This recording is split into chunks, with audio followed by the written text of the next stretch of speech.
আসসালামু আলাইকুম রহমতুল্লাহ বরকাত। আলহামদুলিল্লাহ রবিল আলমিন ওসলাত ওসালাম আল্লাহ আশরাফিল আম্বিয়া ওয়াল মুরসালিন নবীনা মোহাম্মদ ওয়ালা আলিহি ওসাহবিহি আজমাইন ওমান তাবিআহুম বিইহসানিন ইলা ইয়াউমিদ্দিন আম্মা বাদ। আউযু বিল্লাহি মিনাশ শাইতানির রাজিম। বিসমিল্লাহির রহমানির রহিম। ইযা জাআকাল মুনাফিকুনা ক্বালু নাশহাদু ইন্নাকা লারাসূলুল্লাহ ওয়াল্লাহু ইয়াশহাদু ইন্নাল মুনাফিকিনা লাকাযিবুন ইত্তাখাযু আইমানাহুম জুন্নাহ ফাসাদ্দু আন সাবিলিল্লাহ ইন্নাহুম সাআ মা কানু ইয়ামালুন।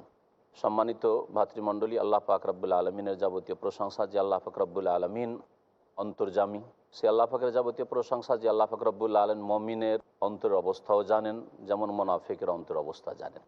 সালাত এবং সালাম নাজিল হোক নবী মুহাম্মদুর রাসূলুল্লাহ সাল্লাল্লাহু আলাইহি ওয়াসাল্লামের প্রতি, যার সাথে মদিনায় যেসব লোকেরা থাকার সুযোগ পেয়ে ভাগ্যবান হয়েছিল, তাদেরও কতক এমন হতবাগা ছিল যারা মুনাফিকির আচরণ করেছিল। তাদের নেতৃত্ব দিত আবদুল্লাহ বিন উবাই মুনাফিক। আমরা তাফসির করব সূরাতুল মুনাফিকুনের। এই সূরা এই আবদুল্লাহ বিন উবাই মুনাফিক এবং তার সাথী সঙ্গীদের সম্পর্কেই নাজিল হয়েছে। আর এই সূরায় মুনাফিকদের চরিত্র তুলে ধরা হয়েছে কিছু। এছাড়াও কোরআনে কারীমের অনেক সূরায় মুনাফিকের কথা আল্লাহ পাক উল্লেখ করেছেন, কারণ মুনাফিক কাফের মুশরিকের চাইতে বেশি ক্ষতি সাধনকারী ইসলামের জন্য, ইমানের জন্য। সুতরাং কিয়ামত পর্যন্ত প্রত্যেক মুসলিমকে এই ক্ষেত্রে সজাগ হওয়া উচিত, যাতে করে তাদের সমাজে মুনাফিক নেতৃত্ব না পায়, স্থান না পায়। আল্লাহ পাক সকল মুসলিমকে যাতে করে মুনাফিকদের অনিষ্ট থেকে বাঁচিয়ে রাখেন। তাফসির সূরা মুনাফিকুনের। এই সূরা নবী সাল্লাল্লাহু আলাইহি ওয়াসাল্লামের মদিনার জীবনে নাযিল হয়েছে। বিশেষ করে এই সূরা নাজিল হওয়ার সময়কাল হচ্ছে বানুল মুস্তালিক, যার অপর নাম মোরাইসির যুদ্ধ। বানুল মুস্তালিক গোত্রের নাম ছিল, আর সেখানে একটি কূপ ছিল, কূপটির নাম মোরাইসি। এই থেকেই নামকরণ হয়েছে সেই গাজওয়াতুল মোরাইসি বা মোরাইসির যুদ্ধ। এই মোরাইসির যুদ্ধ থেকে ফিরার পথে এই সূরা নাজিল হয়। এই সূরায় 11টি আয়াত রয়েছে। বিষয়বস্তু মুনাফিকদের সম্পর্কে আলোচনা। আল্লাহ পাক ইরশাদ করছেন, বিসমিল্লাহির রহমানির রহিম, ইযা জাআকাল মুনাফিকুনা ক্বালু নাশহাদু ইন্নাকা লারাসূলুল্লাহ। হে নবী মুহাম্মদ সাল্লাল্লাহু আলাইহি ওয়াসাল্লাম, তোমার কাছে যখন মুনাফিকরা আসবে, তারা এসে বলবে, নাশহাদু, সাক্ষ্য প্রদান করছি যে নিঃসন্দেহে আপনি আল্লাহ পাকের রাসূল।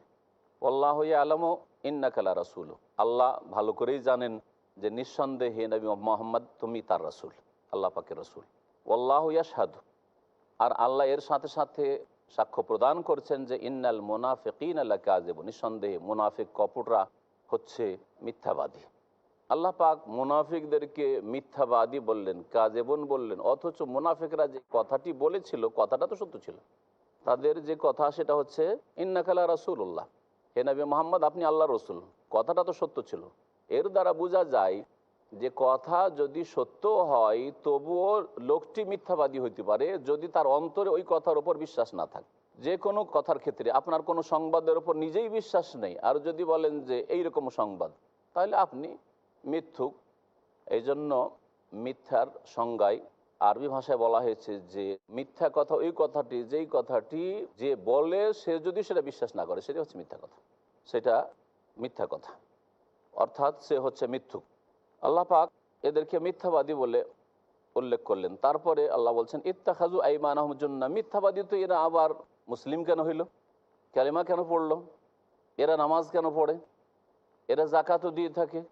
আব্দুল্লাহ ইবনে উবাই বলছে যে আমি জাকাতও দিই, জাকাতও দিত, জিহাদে অনেক সময় যেত। এই মোরাইসের যুদ্ধে গিয়েছিল আব্দুল্লাহ ইবনে উবাই, সাথে ছিল রাসূলুল্লাহ সাল্লাল্লাহু আলাইহি ওয়াসাল্লামের সাথে। আল্লাহ ওর জবাব বলছেন ইত্তাখাযু আইমানাহুম জুন্নাহ, তারা তাদের শপথকে ঢাল স্বরূপ গ্রহণ করেছে। তারা এই শপথকে, এক শপথ হচ্ছে কসম করা, কসম করে করে এসে এই যে এইখানে কসম ইন্নাকা লা রাসূলুল্লাহ, এখানে কসম উজ্জ্ব আছে যে আল্লাহর শপথ করে বলছি যে আপনি নিঃসন্দেহে আল্লাহ পাকের রাসূল, তাহলে কসম করে তারা এই শাহাদাত দিত। আর তারপরে যখন তাদের কোনো দোষ ত্রুটি ধরা পড়তো যে চক্রান্ত করছে, ইসলামের বিরুদ্ধে বলেছে, রাসূলুল্লাহ সাল্লাল্লাহু আলাইহি ওয়াসাল্লামের বিরুদ্ধে বলেছে, সাহাবায়ে বিরুদ্ধে বলছে, এই এরকম কেন বললে, তখন তারা কসম করে অস্বীকার করে দিত। এই মর্মে ওই মোরাইশির যুদ্ধে যে কূপের কাছে একটা ঘটনা ঘটে যায়, এক মুহাজির আর এক আনসারিতে একটু পানি নিয়ে ঝগড়া হয়ে যায়। মুহাজির আনসারিকে মেরে দেয়, যেটা ছিল আব্দুল্লাহ বিন উবাইয়ের গোত্রের, কিন্তু সে মুসলিম ছিল। আর এই আব্দুল্লাহ বিন মুনাফিক, যে মুনাফিকদের নেতৃত্ব দিত, এই ঝগড়ার পরিপ্রেক্ষিতে এই মুনাফিক আব্দুল্লাহ বিন উবাই বলে উঠলো যে দেখো দেখো, এই তোমরাই এদেরকে জায়গা দিয়েছো, এ মুহাজির এসে দেখো তোমাদেরকে মারছে। আর একটা আরবি প্রবাদ বলেছিল, সাম্মেন কালবাকাই আকলক, যে তোমার কুকুরকে অথবা তোমার হিংস্র পশুকে তুমি খাওয়িয়ে খাইয়ে মোটা করো, একদিন তোমাকে খেয়ে নেবে। তো এদের উদাহরণ হচ্ছে ওই রকম। এই ভাষা ব্যবহার করেছিল রাসূলুল্লাহ সাল্লাল্লাহু আলাইহি ওয়াসাল্লাম আর মুহাজিরিন সাহাবায়ে কেরামদের সম্পর্কে। আর তার সাথে সাথে বলেছিল যে চলো ঠিক আছে, মারলো আমার বংশের লোককে, মদিনা ফিরে গিয়ে লা ইউখরিজান্নাল আযযু মিনাল আযাল, যে সম্মানী আমরা সম্মানী আর এরা হচ্ছে লাঞ্ছিত সব হীন লোক, এরা এসছে কোথা থেকে, বিদেশি লোক, এরা এসে এখানে জায়গা নিয়ে স্যার এখানে এরা এসে আমাদেরকে মারবে, ওদেরকে বের করে দেবো, রাখবো না মদিনায়, এইসব কথা বলেছিল। যায়েদ ইবনে আরকাম রাদিয়াল্লাহু তাআলা আনহু যুবক সাহাবী, একটা যুবক ছেলে কথাটা শুনে নিয়েছিলেন। শোনার পরে চাচাকে বললেন, ওর চাচা মুরব্বী মানুষ বললেন, চাচা রাসূলুল্লাহ সাল্লাল্লাহু আলাইহি ওয়াসাল্লামের কাছে এই সংবাদ পৌঁছে দিলেন। রাসূলুল্লাহ সাল্লাল্লাহু আলাইহি ওয়াসাল্লাম এই সফরেই ইবনে উবাইকে ডেকে জিজ্ঞেস করলেন যে তুমি এরকম কথা বলেছো? কসম করে বলে যে না, এরকম কথা বলিনি। আল্লাহ পাক এই ক্ষেত্রে বলছেন ইত্তাখাযু আইমানাহুম জান্নাহ, তাদের শপথকে, এই শপথও যে কোনো দোষ যদি তাদের উপর চাপে দোষ করে তো দোষ মুক্ত হয়ে যায় কসম করে। আর এই কালিমা পড়াটাও তাদের শপথ, যে কালিমা পড়ে আত্মরক্ষা করব, তাহলে মদিনায় বসবাস করব, মদিনা থেকে বিতাড়িত হব না, ইহুদিরা যেমন বিতাড়িত হলো। আর দুনিয়ার স্বার্থগুলি হাসিল করব, নিজ পরিবার পরিজনকে সুরক্ষিত করব, দুনিয়ার গরজ। তারা এটাকে ঢাল হিসাবে ব্যবহার করে। ফাসাদ্দু আন সাবিলিল্লাহ, সুতরাং এরা নিজেকেও আল্লাহর রাস্তায় চলতে বাধা দিয়েছে, অন্যদেরকেও চলতে বাধা দিয়েছে। এই মুনাফিকদের কারণে অনেকে মুনাফিক হয়েছে। এই মুনাফিক নেতার কারণে বহু লোক মুনাফিক, যে নবী সাল্লাল্লাহু আলাইহি ওয়াসাল্লামের সাথে থাকছে, তারপরে এইরকম এরা আমাদের সাথে মিলে আছে, তার মানে কেমন? ভালো মানুষের সাথী যদি খারাপ হয় তো অনেকে সন্দিহান হয়ে যাবে। সুতরাং এটাও আল্লাহর রাস্তায় আসে অনেক লোকের ইসলাম গ্রহণে বাধা। আল্লাহ পাক বলেন ইন্নাহুম সাআ মা কানু ইয়ামালুন, এরা কতই না মন্দ কাজ করত। যালিকা বিআন্নাহুম আমানু সুম্মা কাফারু ফাতুবি আলা কুলুবিহিম ফাহুম লা ইয়াফকাহুন, এরা তো এইরকম চরিত্রের ছিল যে এরা ঈমান নিয়ে এসেছিল, কালিমাও পড়েছিল, সুম্মা কাফারু, আর কুফরিও করেছিল, অন্তরে কুফরি লুকাইতেছিল, কুফরি কখনো কখনো প্রকাশ পেয়ে যেত তাদের আচার আচরণে। ফাতুবি আলা কুলুবিহিম, সুতরাং তাদের অন্তরে মোহর লাগিয়ে দেওয়া হয়েছে আল্লাহর পক্ষ থেকে। এমনিতে একজন ভালো মানুষ, অন্তরে সততা আছে, আল্লাহ রাস্তায় চলতে চায়, পরকালের মুক্তি চায়, আল্লাহ সন্তুষ্টি কামনা করে, কখন আল্লাহ পাক জাহান্নামে ঠেলে দেবেন না। এই জন্য নবী সাল্লাল্লাহু আলাইহি ওয়াসাল্লাম বলেছেন, যেই ব্যক্তি পরপর 3 জুমা ছেড়ে দেয় তার অন্তরে আল্লাহ মোহর লাগিয়ে দেয়। মান তারাকা সালাসা জুমাতে তাহাউনান, অবহেলা করে যদি কেউ ছাড়ে, কারণ ওজোরের না, সফরের ওজোর, আরও যদি বেধির ওজোর ইত্যাদি ওজোর, ওজোর না, অবহেলা করে যদি কেউ 3 জুমা ছেড়ে দেয় আল্লাহ পাক তার অন্তরে মোহর লাগিয়ে দেয়। তাহলে বোঝা যাচ্ছে যে আল্লাহ পাক এমনিতে লাগান না এই জুমা ছাড়ার অপরাধে। এখানে এদের মুনাফিকি আর কুফরির অপরাধে আল্লাহ পাক তাদের অন্তরে মোহর লাগিয়ে দিয়েছেন। কারণ আল্লাহ পাক সৃষ্টিকর্তা, মোহরের মালিক আল্লাহ, অন্তরের মালিক আল্লাহ। ফাহুম লা ইয়াফকাহুন, সুতরাং তারা বুঝে না।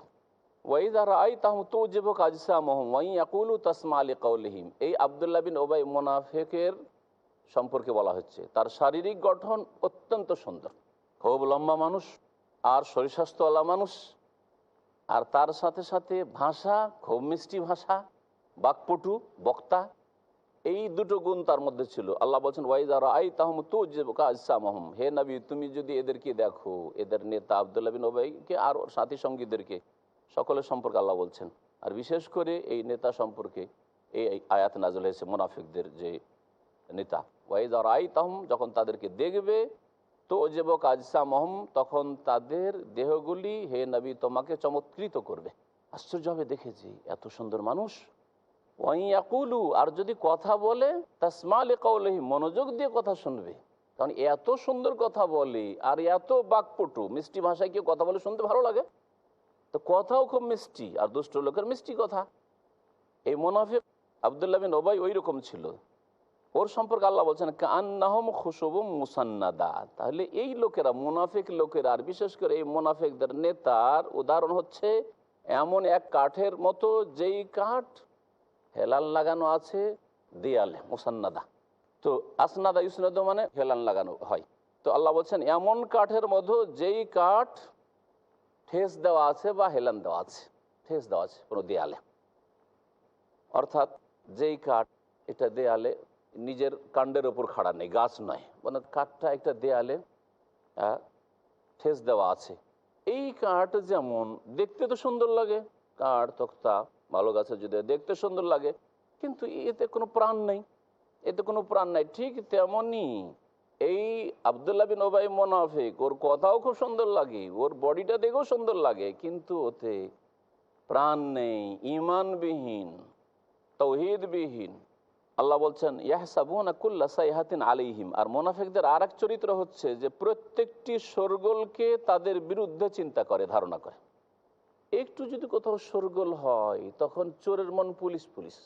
ইয়াহসাবুনা কুল্লা সাইহা, কোরআন আয়াতটি আজকাল আরবদের মধ্যে প্রবাদ হিসাবে ব্যবহার হয়।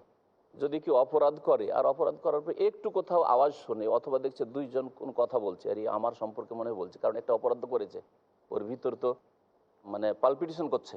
আল্লাহ পাক তাই বলছেন ইয়াহসাবুনা, এই মুনাফিকরা প্রত্যেকটি শোরগোলকে তাদের বিরুদ্ধে মনে করে। হয়তো অন্য কথা চলছে, কিন্তু মনে করছে যে আমাদের সম্পর্কে আলোচনা হচ্ছে। হুমুল আদুও, আল্লাহ সতর্ক করে দিচ্ছেন এই মুনাফিকরাই হচ্ছে সত্যিকার শত্রু, দুশ্মন। সাবধান মুসলিমরা, শুনে রাও, মুনাফিকরাই হুমুল আদুও, এরাই হচ্ছে শত্রু। যারা মুমিন মুসলিম হয়ে ইসলামের বিরুদ্ধে, ইসলামী শিক্ষার বিরুদ্ধে, কোরআনের বিরুদ্ধে, মাদ্রাসার বিরুদ্ধে, মসজিদের বিরুদ্ধে, ইসলামিক প্রতিষ্ঠানের বিরুদ্ধে, ইসলাম প্রচারের বিরুদ্ধে যারা তৎপর হয়ে রয়েছে, ইসলামের ক্ষতি সাধন করে থাকে, হুমুল আদু ফাহজার হুম, সুতরাং তাদের থেকে সতর্ক সাবধান হয়ে যাও হে নবী মুহাম্মদ সাল্লাল্লাহু আলাইহি সাল্লাম, হে নবীর উম্মতরা। কাতালাহুমুল্লাহ, আল্লাহ পাক এদের সর্বনাশ করুন। আল্লাহ পাক কিয়ামত পর্যন্ত এই আয়াত রেখে দিয়েছেন, বদদুয়ার আয়াত, আল্লাহ মুনাফিকদেরকে ধ্বংস করুন। আন্না ইউফাকুন, কোন দিকে তারা ফিরে যাচ্ছে? রাসূলকে পেয়েও তারা ধন্য হলো না। আন্না ইউফাকুন, কোথায় তারা ফিরে যাচ্ছে? এখানে অল্প সময়ের বিরতি দিয়ে আমরা আমাদের তাফসীরের দিকে ফিরে আসছি।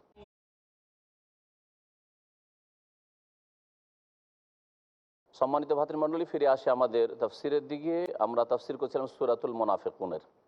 সূরায়ে মুনাফিকুনের আয়াত নম্বর 5-এ আল্লাহ পাক ইরশাদ করেছেন ওয়াইযা কিলা লাহুম তাআলাউ ইস্তাগফির লাকুম রাসূলুল্লাহ লাওয়াউ রুউসাহুম ওয়া রাআইতাহুম ইয়াসুদ্দুনা ওয়া হুম মুস্তাকবিরুন। আল্লাহ পাক ইরশাদ করছেন যে ওয়াইযা কিলা লাহুম তাআলাউ, যখন এই মুনাফিকদেরকে বলা হতো যে তাআলাউ এসো, ইস্তাগফির লাকুম রাসূলুল্লাহ, আল্লাহ পাকের রাসূল সাল্লাল্লাহু আলাইহি ওয়াসাল্লাম তোমাদের জন্য আল্লাহ পাকের কাছে ক্ষমা চাইবেন, মার্জনা কামনা করবেন যে আল্লাহ আমার এই সাথীগুলিকে মাফ করে দাও, এরা ভুল করেছে, এরা অন্যায় কথা বলেছে মুহাজিরিনদের সম্পর্কে, রাসূল সম্পর্কে বেয়াদবি করেছে। এইরকমই কিয়ামত পর্যন্ত মুনাফিকদেরকে যদি আল্লাহর দিনের দিকে ডাকা হয় যে ভুলটা স্বীকার করে নেন, হ্যাঁ ক্ষমা চেয়ে নেন, অথবা আপনি যে পথে চলে গেছেন এটা ভুল পথ, এতে ইসলামী প্রতিষ্ঠানের ক্ষতি হয়ে যাচ্ছে, ইসলামী শিক্ষার ক্ষতি হয়ে যাচ্ছে, ফিরে আসেন, না ফিরতে চাই না। আল্লাহ পাক বলছেন যে যদি রাসূলুল্লাহ সাল্লাল্লাহু আলাইহি ওয়াসাল্লাম তাদের জন্য ইস্তিগফার করে দিবেন আল্লাহর কাছে যে আল্লাহ এদেরকে মাফ করে দেয়, এই জন্য ডাকা হয় তাদেরকে, লাউয়া রউসাহুম, তো তারা তাদের মাথাটা ফিরিয়ে নেয়। একজন এই আব্দুল্লাহ বিন উবাই যে এই যে সফরে উল্টোপাল্টা কথা বলেছিল ইসলামের বিরুদ্ধে, রাসূলের বিরুদ্ধে, সাহাবায়ে কেরামদের বিরুদ্ধে, যে এদেরকে তাড়িয়ে দেবো মদিনায়, যে কথাগুলি আসছে সামনে, তো একজন গিয়ে ওদের বংশের ভালো মুমিন গিয়ে বললো যে চলো আল্লাহ রসুল কাছে গিয়ে মাফ চেয়ে নাও। আর আল্লাহ রসুলকে বলো যে আল্লাহর কাছে একটু মাফ চান, আল্লাহ যেন আমাকে মাফ করে দেন। বুঝছে, আবার ওর কাছে মানে ওকে সেজদা করতে হবে না, এই ভাষাটা আবার ব্যবহার করেছিল যে তোমরা বললে যে কলেমা পড়ো, কলেমা পড়লাম, তোমরা বললে যে নামাজ পড়ো, নামাজও পড়লাম, তোমরা বললে যে না জাকাতও নবীকে দাও, জাকাতও দিলাম মোহাম্মদকে, রোজাও রাখলাম, আর এই যে জিহাদও এসছি, আর আজকে আবার সেজদা করবো না? ওর কাছে গিয়ে বলো যে ভুল করেছি, এটা হবে না আমার দ্বারা। আল্লাহ ওই কথা এখানে বলেছেন। ওয়ারাআইতাহুম ইয়াসুদ্দুনা ওয়া হুম মুস্তাকবিরুন, এবং তাদেরকে দেখবে এই মুনাফিকদেরকে, মুনাফিকদের নেতাকে, ইয়াসুদ্দুন, তারা বাধা সৃষ্টি করছে, নিজেকেও সত্য পথে চলতে বাধা সৃষ্টি করেছে, অন্যদের জন্য বাধা সৃষ্টি করেছে। অহম মুস্তাকবিরুন, আর এরা হচ্ছে অহংকারী, দাম্ভিকেরা। সাওয়াউন আলাইহিম, আল্লাহ পাক বলছেন এই মুনাফিকদের জন্য সমান দুটোই, আস্তাগফারতা লাহুম আম লাম তাস্তাগফির লাহুম। আস্তাগফারতা আসলে ছিল আইস্তাগফারতা, এই আলিফটা হচ্ছে ইস্তিফহাম, জিজ্ঞাসামূলক। আইস্তাগফারতা লাহুম আম লাম তাস্তাগফির লাহুম, তাদের জন্য আল্লাহর কাছে মার্জনা করো হে নবী, অথবা নাই করো, দুটোই সমান, আল্লাহ মাফ করবেন না।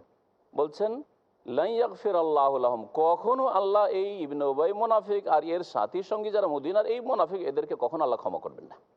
আল্লাহ এদেরকে অন্তর ফিরিয়ে আর দেবেন না ঈমান ইসলামের দিকে, সুতরাং এদের মাফ হবে না।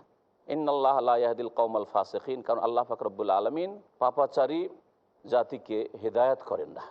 পাপাচার, সবচেয়ে বড় পাপাচার হচ্ছে কুফরি, শিরক, এই জন্য আল্লাহ ফাসেক বলেছেন। ফাসেক মানে শুধু এই নয় যে তার ইমান ছিল, হ্যাঁ, ফাসেক এগুলো হচ্ছে ছোট ফাসেক, যারা কাবিরা গুনায় লিপ্ত থাকে অথবা সাগিরা গুনাহ খুব বেশি করে, ওরাও ফাসেক, বিরুদ্ধাচরণ নাফরমানি করে। আর সবচেয়ে বড় ফাসেক হচ্ছে কাফের মুশরিক মুনাফিক। হুমুল্লাযিনা ইয়াকুল, এরাই বলে থাকে লা তুলফিকু আলা মান ইনদা রাসূলিল্লাহ, রাসূলুল্লাহর সাথে যারা আছে এদের জন্য একটি পয়সাও ব্যয় করবে না।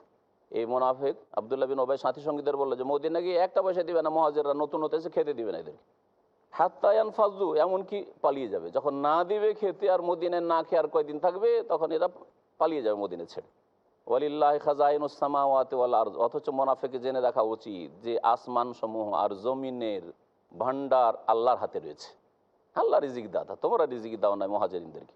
ওয়ালাকিন্নাল মুনাফিকিনা লা ইয়াফকাহুন, তবে মুনাফিকরা হচ্ছে নির্বোধ, বুঝে না এরা। ইয়াকুলুনা, আরও তারা বলতো এই মুনাফিকরা, লাইন রাজানা ইলাল মদিনা, মদিনা যদি আমরা ফিরে যাই এই যুদ্ধ থেকে বানুল মুস্তালিকের, লা ইউখরিজান্নাল আ'আজ্জু মিনহা আল আযাল, তো আমাদের মধ্যেকার যে সম্মানিত অধিক লাঞ্ছিত ব্যক্তিকে মদিনা থেকে বের করে দেবে। অর্থাৎ অধিক সম্মানিত আমি আব্দুল্লাহ বিন উবাই আর আমার সাথী সঙ্গীরা, আর অধিক লাঞ্ছিত মোহাম্মদ রাসূলুল্লাহ আর তার সাথী সঙ্গীরা, এদেরকে তাড়িয়ে দেবো, মদিনায় রাখবো না। আল্লাহ বলছেন যে ইজ্জত মালিক তোমরা, ওয়ালিল্লাহিল ইজ্জাত, ইজ্জত তো আল্লাহর, ইজ্জতের মালিক আল্লাহ, আল্লাহ আজিজ সর্বজয়ী। ওয়ালি রাসূলিহি, আর ইজ্জত আল্লাহ পাকের রসুলকে আল্লাহ পাক দিয়ে থাকেন। ওয়ালিল মুমিনিন, আর যারা ইমানদার বিশ্বাসী তাদেরকে আল্লাহ ইজ্জত সম্মান দিয়ে থাকেন। ওয়ালাকিন্নাল মুনাফিকিনা লা ইয়ালামুন, তবে মুনাফিকরা এরা কিছু জানে না, যার ফলে এরকম অন্যায় কথা বলে। ইয়া আইয়ুহাল্লাযীনা আমানু লা তুলহিকুম আমওয়ালুকুম ওয়ালা আওলাদুকুম আন যিকরিল্লাহ, হে ইমানদার মানুষেরা। এখন আল্লাহ পাক ইমানদারকে সম্বোধন করেছেন, এতক্ষণ মুনাফিকদের কথা হইল। আর এখানে বলা হচ্ছে দেখো মুনাফিকরা যেমন দুনিয়া নিয়ে মেতে উঠেছে, যার ফলে আখিরাত সম্পর্কে চিন্তাই করলো না, রাসূল যে সত্য এটা জানার এবং মানারই চেষ্টা করলো না, কোরআনে কারীম ওহী সত্য এটা জানার মানার চেষ্টাই করলো না। ওদের রাস্তা আবার ধরিও না, তোমরা অন্য রাস্তা ধরো, সোজা রাস্তা সিরাতে মুস্তাকিম ধরো। তোমাদেরকে আবার দুনিয়ার ধন সম্পদ আর সন্তান সন্ততি যেন আল্লাহর রাস্তা থেকে গাফিল না করে দেয়। ইয়া আইয়ুহাল্লাযীনা আমানু, হে ঈমানদার লোকেরা, লা তুলহিকুম আমওয়ালুকুম ওয়ালা আওলাদুকুম আন যিকরিল্লাহ, তোমাদেরকে যেন ব্যস্ত না করে দেই অথবা গাফিল না করে দেই তোমাদের ধন সম্পদ আর তোমাদের সন্তান সন্ততি। আওলাদের মধ্যে ছেলে মেয়ে দুটোই শামিল, ওয়ালাদের বহু বচন। তোমাদের ছেলে মেয়ে, পরিবার পরিজন, ধন সম্পদ, দুনিয়ার যে সব সামগ্রী রয়েছে, এগুলির কারণে তোমরা মশগুল হয়ে যেও না, গাফিল হয়ে যেও না আন যিকরিল্লাহ, আল্লাহ পাকের স্মরণ থেকে। আল্লাহ পাকের জিকির কি? আল্লাহ পাকের জিকির প্রথম হচ্ছে আল কোরআন, ইন্না নাহনু নাযালনা যিকরা। কোরআনের বহু আয়াতে আল্লাহ পাক কোরআনে কারীমকে জিকির বলেছেন, এই আয়াতও বলেছেন জিকরুন মুবারাক, আল্লাহ জিকরুন বলেছেন, মুবারাক বলেছেন আল্লাহ পাক। ওয়া ইন্নাহু লাযিকরুন লাকা, হে নবী এই কোরআন তোমার জন্য উপদেশ জিকির, ওয়ালি কওমিকা, আর তোমার জাতি কুরাইশদের জন্য, আরবদের জন্য জিকির, আর সমস্ত মানুষের জন্য জিকির। ওয়া সাওফা তুসআলুন, আর তোমাদেরকে জিজ্ঞাসাবাদ করা হবে আল কোরআন সম্পর্কে, যে কোরআনের সাথে কি আচরণ করেছিলে। তো জিকির আল্লাহ কোরআনে বহু জায়গায় কোরআনকে জিকির বলেছেন। এই আল্লাহর জিকির মানে কোরআনী বিধান থেকে, আর আল্লাহর জিকির মানে আল্লাহর স্মরণ, অন্তরে স্মরণ রাখা, যাতে করে আপনি গুনাহমুক্ত থাকেন, ঘরে বাইরে মসজিদে সব জায়গায় যেন আপনি ভালো মানুষ হয়ে থাকেন। আর আল্লাহ পাকের জিকির আজকার, এছাড়া নামাজ, আল্লাহর জিকির থেকে যেন গাফিল না করে। দুনিয়া নিয়ে এত মেতে উঠলে ব্যবসা বাণিজ্য নিয়ে যে, আর ছেলে মেয়ের সাথে যে নামাজ ছেড়ে দিচ্ছ, নামাজ ছুটে যাচ্ছে, ঘুমের কারণে ফজর ছুটে যাচ্ছে, এরকম না হয়। ধন সম্পদ, নিদ্রা, এসব আল্লাহর জিকির থেকে, নামাজ থেকে। এইরকমই হজ, হ্যাঁ চাকরির জন্য রিটায়ার্ড হবো তখন হজ করবো, ছেলে মেয়ে আর মেয়েগুলি বিয়ে দিতে হবে, মেয়ের বিয়ে দেবো তারপর হজে যাব। জিকরুল্লাহ হচ্ছে হজ। আল্লাহর জিকির থেকে তোমার মেয়ের বিবাহ দেওয়ার জন্য গাফেল না করে দেয়, তোমার চাকরি করার জন্য গাফেল না করে দেয়। এইরকমই সুন্নত মুস্তাহাব জিকির, ফরজ জিকিরের পরে সুন্নত মুস্তাহাব জিকির, সকাল বিকাল জিকির আজকার হবে, ঘুমের আগে জিকির আজকার হবে, বাথরুমে যাওয়ার জিকির আজকার, যেসব জিকির সুন্নত দ্বারা প্রমাণিত সব জিকির আজকার। আপনার গাড়িতে বসতেন জিকির নেই, গাড়ি থেকে নামলেন, নতুন জায়গায় নামলেন, কোনো জিকির আজকার নেই। আপনি খাওয়া দাওয়া করছেন, বিসমিল্লাহ নেই, খাওয়া দাওয়ার শেষে আলহামদুলিল্লাহ নেই, কোনো জিকির নেই আপনার। এইরকম যাতে না হয়, এইরকম গাফিল হবে না। ওমাইয়া ফাল যালিক, আর যারা এইরকম কাজ করবে, আল্লাহর জিকির থেকে গাফিল হয়ে যায়, ফাউলাইকুমুল খাসিরুন, এরাই হচ্ছে ক্ষতিগ্রস্ত। তো আল্লাহর জিকির ছাড়লে আল্লাহর ক্ষতি নেই, আল্লাহ পাকের স্মরণ ছেড়ে দাও, কোরআনী জীবন ছেড়ে দাও, ফরজ ওয়াজিবাত ছেড়ে দাও, আর যদি সুন্নত মুস্তাহাব জিকির আজকার ছেড়ে দাও, সারাদিন চলে গেল, একবার আল্লাহর নাম নেননি, একবার অন্তর আল্লাহর ভয় আসেনি, একেবারও চিন্তা করেনি যে কখন যে মত চলে আসে, তা আল্লাহর জিকির থেকে একবার গাফিল জীবন। অচেতন অবস্থা আপনার, ইমানি চেতনা কোথায় আপনার? এইরকম হলে আপনারাই হবেন ক্ষতিগ্রস্ত। ফাউলাইকাহুমুল খাসিরুন, এরাই হবে ক্ষতিগ্রস্ত, জাহান্নামী হবে। ওয়ানফিকু মিম্মা রাযাকনাকুম, আমি আল্লাহ যা তোমাদেরকে দিয়েছি রিজিক হিসাবে তা থেকে ব্যয় করো। মিন ক্বাবলি আন ইয়াতিয়া আহাদাকুমুল মউত, তোমাদের কোনো কারো কাছে মৃত্যুর পরোয়ানা আসার পূর্বে, মওত আসার আগে। কারণ মওতের পরে আর ছেলে মেয়ে দান করবে করবে না তাদের ওপর দায়িত্ব দিয়ে যেও না, নিজেই করে যাও কিছু। মওতের আগে প্রতি বছর যাকাত দিয়ে যাও, মওতের আগেই তুমি তোমার সম্বল আখিরাতের জন্য গ্রহণ করো, অপরের উপর আস্থা ভরসা করিও না। ফায়াকুল, যখন মওত চলে আসে তখন ওই মুমূর্ষ ব্যক্তি মওতের ফেরেশতাদেরকে, আল্লাহর আযাবের ফেরেশতাদেরকে দেখে নেই গুনাহগার ব্যক্তি, তখন বলে রব্বে, হে আমার প্রতিপালক, লাউলা আখারতানি ইলা আজালিন করিব, আপনি যদি একটু আমাকে অবসর দিতেন, লাউলা আখারতানি, যদি আমাকে অবসর দিতেন, ইলা আজালিন করিব, অল্প সময়ের জন্য, ফাআসাদ্দাক, আসাদ্দাকা ছিল আতাসাদ্দাক, তাহলে আমি দান খেরাত করে দেব, যা আছে সব দান করে দেবো, আল্লাহ দেখে নিয়েছি এখন, হ্যাঁ দেখে নিয়েছি আল্লাহ। ফাসাদ্দাক, দান খেরাত করে দেবো। ও আকুম মিনাস সালিহিন, আর নেক লোকদের সৎকর্মশীলদের দলে সামিল হয়ে যাব, ভালো মানুষ হয়ে যাব। এই আকাঙ্ক্ষা প্রত্যেক মানুষ করে যে আল্লাহ সময় পার করে দিচ্ছে অবহেলা, আল্লাহ একটু সময় দেন।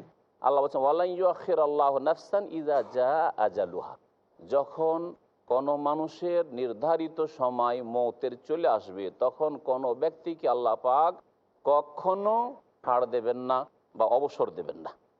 আল্লাহু খাবীরুম বিমা তা'মালুন, আল্লাহ পাক রব্বুল আলামিন তোমাদের কর্ম সম্পর্কে সূক্ষ্ম খবর রাখেন। এই মর্মে কোরআনে কারিমে একাধিক আয়াত রয়েছে যে মওতের সময় আকাঙ্ক্ষা করবে ফিরে আসার, আর আবার বিচার দিবসে কিয়ামতে গিয়ে আল্লাহর কাছে দরখাস্ত করবে, আবার তৃতীয় সময় জাহান্নামে জ্বলতে থাকবে আর আল্লাহর কাছে দরখাস্ত করবে রব্বির জিউন, রব্বির জিউন, আল্লাহ ফিরিয়ে দাও, আল্লাহ ফিরিয়ে দাও বলবে।